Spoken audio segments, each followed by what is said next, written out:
আবার চলে যেতে হবে বিধায় এটা দৃষ্টিকটু অনিয়ম, সেই জন্য ক্ষমা চেয়ে নিচ্ছি। আমাদের সাবেক ছাত্র নেতা বিএনপির চেয়ারপারসন দেশনেত্রী বেগম খালেদা জিয়ার সম্মানিত উপদেষ্টা জননেতা হাবিব সাহেব, এখানে আমাদের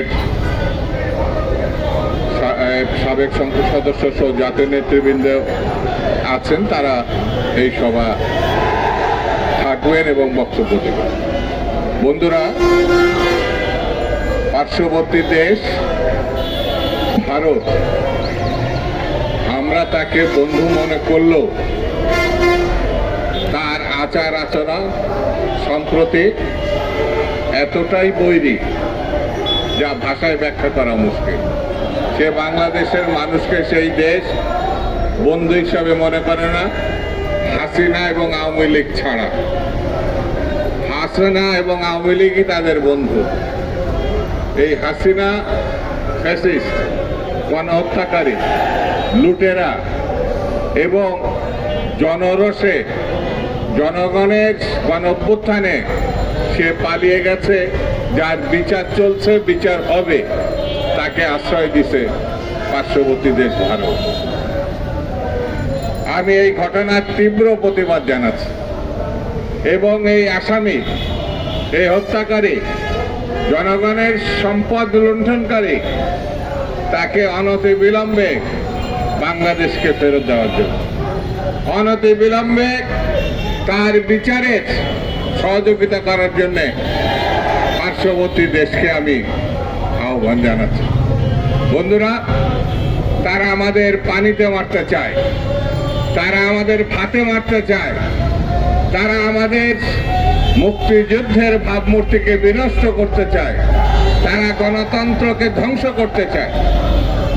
এই যাদের চরিত্র, তাদের সঙ্গে আমাদের চলা কতটাই যে কঠিন, কতটাই যে ভয়ঙ্কর, এটা ব্যাখ্যা করার অবকাশ রাখে না।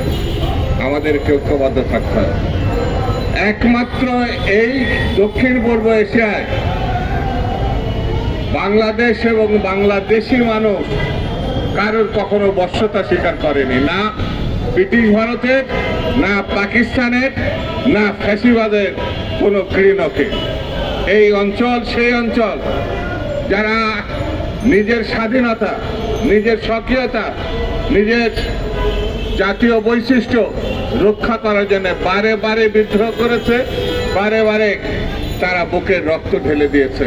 সর্বশেষ ৭১-এর মুক্তিযুদ্ধে সশস্ত্র যুদ্ধের মধ্যে তারা স্বাধীনতা অর্জন করে। অনেকে দাবি করে তারা আমাদের জায়গা দিয়েছিল, প্রশিক্ষণ দিয়েছিল, অস্ত্র দিয়েছিল, আর তার বিনিময়ে আমাদেরকে কত সম্পদ তারা লুণ্ঠন করেছে ৭১ পরবর্তীতে, তার ব্যাখ্যা করে বোঝানো খুব কঠিন। এত সম্পদ স্বাধীনতা পরবর্তী সময় ট্রাকে ভরে মেল, তার যন্ত্রাংশ, তার সম্পদ, খাবার দাবার, যে সময় আমাদের খুব বেশি প্রয়োজন ছিল, তখন বর্ডারের ক্রস করে তারা নিয়ে চলে গেছে।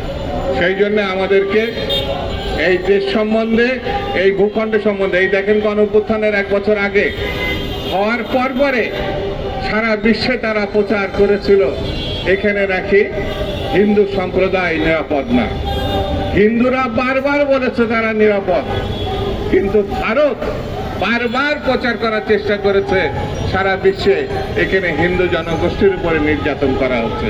কিন্তু ১ বছরের মধ্যে এটা প্রমাণিত হয়েছে এই দেশের মানুষ, হিন্দু, মুসলিম, বৌদ্ধ, খ্রিস্টান, সবাই শত শত হাজার হাজার বছর থেকে পাশাপাশি বসবাস করছে।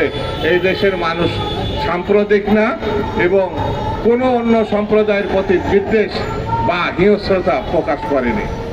এই এমন একটি দেশ পার্শ্ববর্তী জায়গা আছে যারা পানি আটকে রাখে প্রয়োজনের সময়, আর যেই সময় আমাদের পানির প্রয়োজন নয় সেই সময় তিস্তার ব্যারেজ, ফারাক্কার ব্যারেজ এরা উন্মুক্ত করে দেয়। পানিতে আমাদের ক্ষেত খামার, মানুষের সম্পদ বিনষ্ট হয়। আমাদের প্রতিটা বর্ডারে অঞ্চলে সমস্ত সড়ক পথের ব্যবসা বাণিজ্য তারা বন্ধ করে দিয়েছে, এ করে লিখিতভাবে নিষেধাজ্ঞা দিয়েছে। আমরা তীব্র প্রতিবাদ করি। আমরা এতটুকু বলতে চাই, এই 1 বছর প্রমাণ হয়েছে কে আমাদের সাহায্য করলো কি করলো না, কে আমাদের বিরোধিতা করলো কি করলো না, তাতে কিচ্ছু যায় আসে না।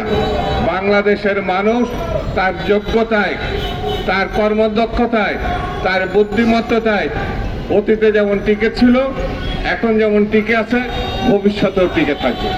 আমি সকলকে ধন্যবাদ, সকলকে শুভেচ্ছা এবং দীর্ঘায়ু কামনা করে আমি আমার বক্তব্য শেষ করছি। খুদা হাফেজ। বাংলাদেশ জিন্দাবাদ।